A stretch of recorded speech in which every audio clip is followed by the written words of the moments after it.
Welcome to Barbara's Bulletin, the podcast where we bring you the latest news and updates from around the world. I'm your host, Barbara, and I'm glad you're joining us today. We have a lot to cover. But first, let's dive into a story that's been making headlines recently. We're looking at the situation in Gaza, where the humanitarian crisis continues to escalate. The Gaza Humanitarian Foundation, or GHF, has been distributing food to those in need, but the process has been marred by violence and tragedy. In recent days, dozens of Palestinians have been killed while waiting for aid, with many more injured. Now, I want to provide some context here. The GHF is a private organization that's been working to provide humanitarian assistance to the people of Gaza. However, their methods have been criticized by some as being ineffective and even counterproductive. The fact that they're distributing food in a way that puts people at risk of harm is a serious concern. It's also worth noting that the Israeli government has been accused of using the GHF as a way to further its own interests in the region. Some have argued that the organization's efforts are being used as a PR stunt to distract from the ongoing occupation and human rights abuses in Gaza. As we report on this story, it's essential to acknowledge the complexity of the issue and the different perspectives involved. We'll continue to follow developments and provide updates as more information becomes available. It's also important to recognize that the humanitarian crisis in Gaza is a symptom of a larger problem, one that requires a comprehensive and sustainable solution. The international community must come together to address the root causes of this crisis and work towards a peaceful resolution that respects the rights and dignity of all parties involved. We'll be keeping a close eye on this story and exploring it further in future episodes. For now, let's take a break. We'll be right back with more of today's top news on Barbara's Bulletin.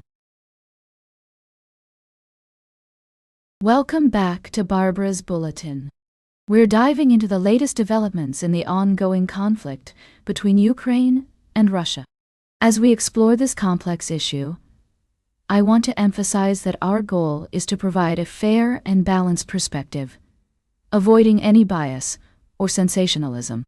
The situation on the ground remains volatile, with both sides suffering significant losses.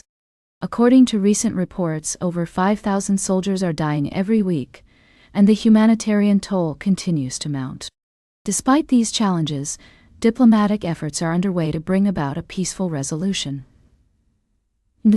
The Trump administration has been actively engaged in negotiations, with Secretary of State Marco Rubio leading the charge.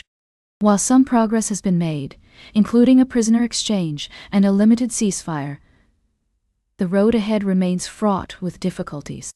Russian President Vladimir Putin's actions have been widely criticized, with some accusing him of using diplomacy as a tactic to buy time. Ukrainian President Volodymyr Zelensky has been resolute in his refusal to recognize Russian control over Crimea, a key demand from the Kremlin.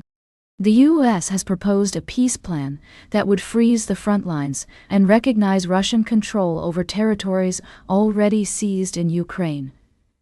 But this has been met with resistance from both sides. As we analyze these developments, it's essential to consider the perspectives of all parties involved. Experts like Samuel Karap from the RAND Corporation and Seth Jones from the Center for Strategic and International Studies have weighed in on the negotiations, highlighting the need for creative solutions and difficult concessions from Ukraine. While there are possible paths forward, including Ukraine agreeing not to pursue NATO membership or reclaiming territory currently held by Russian forces, these options are highly contentious and unlikely to be accepted without significant pressure. As President Trump himself has stated, "I don't know what the hell happened to Putin," expressing his dismay at Russia's continued aggression.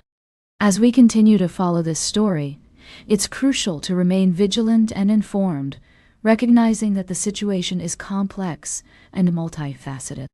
We'll keep a close eye on developments and provide updates as more information becomes available. Stay tuned for our final story of the day, right here on Barbara's Bulletin. Welcome back to Barbara's Bulletin. As we wrap up today's show, we're taking a closer look at the recent presidential election in Poland, which has sent ripples throughout Europe. The country's voters have chosen Karol Nawrocki, a nationalist historian, as their new president, narrowly defeating pro-EU Warsaw Mayor Rafał Trzaskowski. This outcome is significant, as it may signal a shift in Poland's stance on various issues, including its relationship with the European Union and its support for Ukraine. Nawrocki has expressed reservations about Ukrainian membership in NATO and has questioned the long-term costs of aid to refugees, which could potentially impact Poland's role in regional politics. It's also worth noting that Nawrocki's election has been welcomed by the Trump administration, with whom he shares similar views on various issues. This could lead to a strengthening of ties between Poland and the United States, but may also create tensions with other EU member states. As we analyze this development, it's essential to consider multiple perspectives. On one hand, Nawrocki's supporters see him as a champion of Polish sovereignty and national interests. On the other hand, his critics worry that his presidency may erode liberal democratic norms and lead to increased polarization within the country. Ultimately, the implications of this election will depend on how Nawrocki chooses to exercise his presidential powers and navigate the complex web of relationships between Poland, the EU, and other international partners. As we conclude today's discussion, it's clear that the situation in Poland is multifaceted and nuanced. We'll continue to monitor developments and provide updates as more information becomes available. That's all for today's Barbara's Bulletin. Remember to like, share, and subscribe.